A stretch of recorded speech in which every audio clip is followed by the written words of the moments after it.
Ek groet u hartlik. Deuteronomium 1:31 is hierdie spesiale mooi woorde aangeteken. Net soos jy gekyk het en weet in die woestyn het ek jou gedra, in vergelyking of metafoor, soos wat 'n pa sy seun optel, so het ek jou opgetel en jou gedra, sê God. God tel mense op.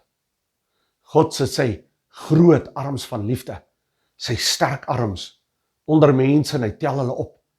En hy dra hulle om die B-gedeelte waar te maak. En ek het julle gebring tot op hierdie plek waar julle nou is. Anderwoorde, God tel jou op en dra jou in die lewe in tye, moeilike tye, omstandighede en bring jou tot op die plek waar jy moet wees, ooreenkomstig sy wil. God tel mense op. Hy los ons nie alleen nie, hy's altyd daar, en mag jy sy liefdevolle, sterk arms ervaar, terwyl jy jou optel, en jou dra, en jou sal bring tot op hierdie plek, waar jy nou is, soos die skrif sê. Hierdie mooi plek, waartoe God jou vat en jou neerset.